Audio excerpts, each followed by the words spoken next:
Hello લવરિયા, welcome to Shweta Jain official નામ YouTube ચેનલમાં હું તમારા બધાનું હાર્દિક સ્વાગત કરું છું। કેમ છો મારા प्यारा लवरिया? कैसे हैं मेरे प्यारे लवरिया? मैं आई हूँ आप सबको गुदगुदिए करने ब्लैक और व्हाइट बेंगल पहन के। केम छो लवरिया? नीलिया, झेनका, भावला, सूर्या, दीपका, रविड़ा, चिरागिया, लाला यूट्यूब चैनल ने सब्सक्राइब કરી દો। આજના સરસ મજાના ડબલ મીનિંગ જોક્સ ની શરૂઆત કરીએ। શિયાળો હવે ઓછો થતો જાય છે, ઠંડી હવે જાય છે। હવે ઘરવાળીને મૂકી આવો પિયરે, હવે કઈ ઘરવાળીનું કામ છે નહીં। પછી ચોમાસું પડે અને ઠંડી પડે ને એટલે પાછી એને લઈ આવી જા। હા, એકવાર બે બેનપણીઓ કોલેજમાં બેહીને વડલા હેઠે વાતો કરતી હતી। પેલી બોલી, હું કાર નીચે આવી જાઉં ને તો મહિનો સ્કૂલમાં રજા હો, કોલેજમાં રજા। બીજી બોલી, હું ટ્રક નીચે આવી જાઉં ને તો 3 મહિનાની કોલેજમાં રજા। એની બાજુમાં ભાવલો બેઠો તો, ઈ કે તમે બે જણિયું મારા હેઠે આવી જાવ ને તો 9 મહિનાની રજા રખવી દઉં હો। એમ કઈ હોય? હા મારા ભાવલા, હા। નવા કપલ હતા, નવા લગ્ન થયા એટલે હનીમૂન મનાવા ગયા કાશ્મીર બાજુ। નાની બેને કાશ્મીરમાં ફોન કરીને કીધું કે બેન, મેં ઓલી ગુલાબી પિંક કલરની નાઇટી આપી હતી, ઈ પહેરી તે? એની બેન કે અહીંયા સડીએ પહેરવા નથી દેતો અને તને નાઇટીની પડી છે, 3 દીથી આમ નામ છું, ફોન મૂક, મારી કેળ દુખે છે। બાળકો માટે ખોટું બોલવું ને ઈ પાપ છે, પ્રેમીઓ માટે ખોટું બોલવું એટલે કલા છે, કુંવારા માટે આવશ્યક છે ખોટું બોલવું, અને પરણિત લોકો માટે શાંતિથી રહેવાનો એક રસ્તો છે। માટે ખોટું બોલો, જે ખોટું બોલવાથી ઘર સંસાર બચી રહે એ ખોટું નથી। કેટલાક પરણેલા કુંવારા લવરિયાઓ પાડોશીના નાના છોકરાઓને પોતાના સ્કૂટર અને બાઇકમાં બેહાડીને આટા મરવતા હોય। પછી આપણે એને પૂછીને કે તમે જો, તો કે અમને નાના છોકરા બહુ ગમે એટલે અમે આગળ બેહાડીને આટા મરવે। તમને નાના છોકરા ન ગમે, તમને નાના છોકરાની માયું બહુ ગમે એટલે તમે એના છોકરા લઈને આટા મારતા હોય। આજકાલના છોકરાઓને છોકરીઓ કરતા ભાભીઓ બહુ ગમે। ઓ અમારા ભાવલાને તો ભાભીઓ જ ગમે, ભાભી લવર ભાવલો। સાસુમાએ કીધું વહુને, આવા દે મારા દીકરાને હાંજે કારખાનેથી, મારા દીકરાને બેસીને તારા બધા કાંડ કહી દો, પછી જો તારો વારો। વહુ કે રેવા દ્યો, તમે બેસીને બધા મારા કાંડ કહેશો ને, હું રાત્રે હુઈને અને બધું સમજાવી દઈશ, એટલે તમારો દીકરો મારી કોર થઈ જાય। સમજાઈ ગયું ને લવારિયાઓ? આજકાલની ઘરવાળીઓ પણ બહુ બાકી ચાલુ છે। એકવાર એક ગુજરાતી પ્લેનમાં બેઠો, એર હોસ્ટેસે કીધું, સર જમવામાં શું લેશો? Would you like to have to dinner? તરત ગુજરાતી પેસેન્જર બોલ્યો, ભીંડાનું શાક, શીરો, લાડવો, કઢીને ખીચડી। એર હોસ્ટેસ બોલી, આ વિમાન છે સર, કોઈ ગુજરાતી વાડી નથી, ઘર ભેગી ના થાતા હો, ઘરે જ રહેતા હો, આવા કેટલાક સો ધોયડાઓ। મને છે ને 2 લોકો ઉપર બહુ જ હસવું આવે કે એવા છોકરાઓ જેને દાઢી ના આવતી હોય ને છતાંય દાઢી રાખવાની ખોટી કોશિશ કરે, ક્લીન સેવ કરીને રહે નહીં, અને એવી છોકરીઓ કે જેને બોલ ન હોય છતાં પણ અંદર ઇનર ને બ્રેસિયલ પહેરવાની ખોટી કોશિશ કરે, નાકામ કોશિશ। એક મહિલા વિધવા પેન્શન યોજનાનું ફોર્મ ભરવા ગઈ। અધિકારીએ પૂછ્યું કે કેટલોક ટાઈમ થયો તમારા ઘરવાળા મરી ગયા એને?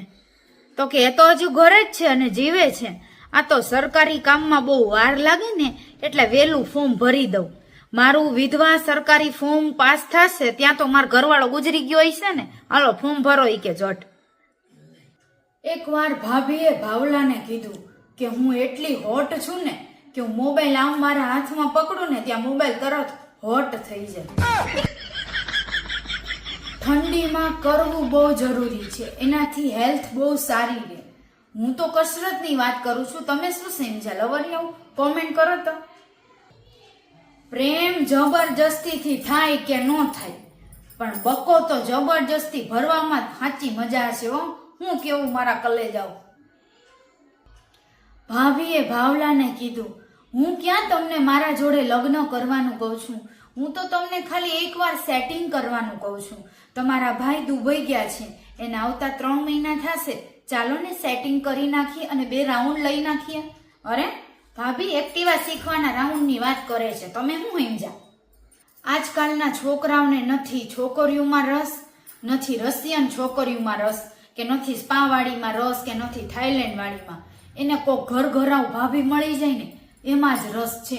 વંડીને અગાસી ઠેકીને એના ઘરવાળા ન હોય ને ઘરે, બધી ભાભી આવી ન હોય ત્યારે સોખ્યું ભાભીઓમાં જઈ આવવાનું, મજા કરી આવવાની. એકવાર ઘરવાળીએ કીધું, જ્યારે હોય ત્યારે મને જાડી કયો છો, આ જોવો આ 10 વર્ષથી હું છેલ્લે આ જ પહેરું છું. ઘરવાળો કે ભગવાનથી ડર, જરાક શરમ કર, ઈ સાલ છે સાલ, ઉપર સાલ ઓઢસ, બાકી ભૂંપોટી થઈ ગઈ છો.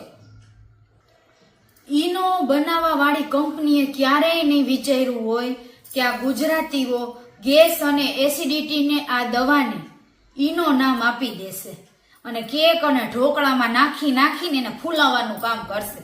હા, અમારા પાકા ગુજરાતીઓ. હા, મગન કાકા કહેતા હતા, વાટકી નાની અને ચણા વધારે, ગામ નાનું ને જદમારીના વધારે. મગન કાકાએ એમ પણ કીધું, હમ ભી ચલે થે પ્યાર કા દિયા જલાને. એની માને કોક ભળવાએ ભડકો કરી નાખ્યો ઠારીને. ક્યારેય કોઈનું ખોટું નહીં લગાડવાનું, કેમ કે ખાલી હાથે આવ્યા છો, નીચે હાથ લારી કરવાની છે અને ઉપર પણ ખાલી હાથે જવાનું છે. હાથ લારી કરો અને મજા કરો. મગન કાકા કહેતા હતા કે મુઠિયા મારીને હોઈ જાઓ, પણ ક્યારેય છોકરીઓ પાસે મારવા માટેની ભીખ ન માંગતા. હા, સામેથી દે તો જ એની મારજો, બાકી મુઠિયા દાદાની જય.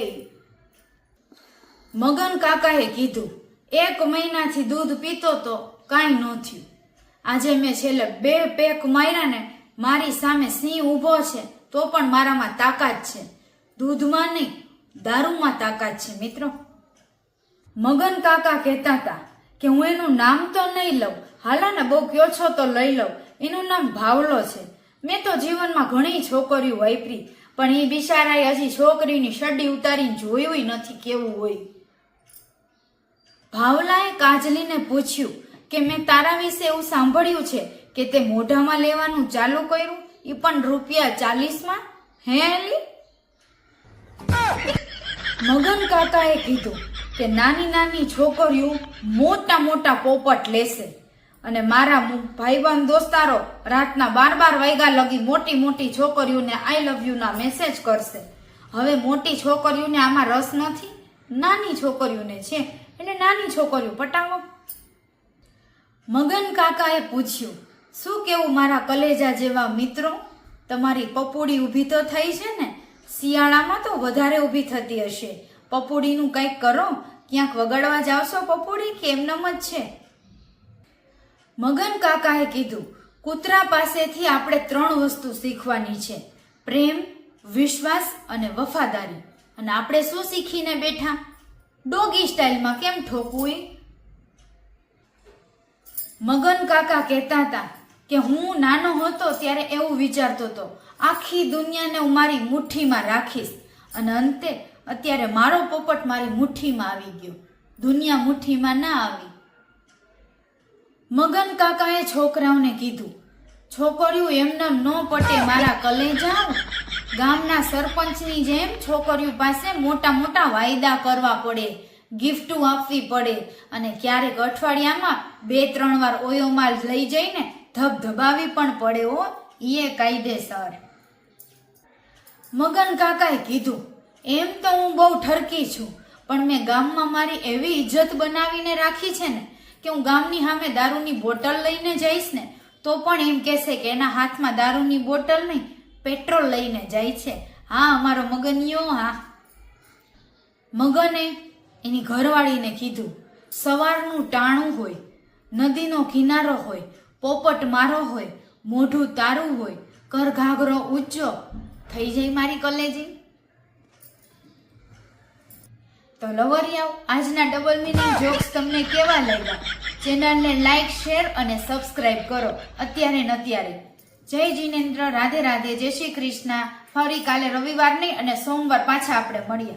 ચેનલ સબસ્ક્રાઇબ કરો, લાઈક કરો. Bye bye.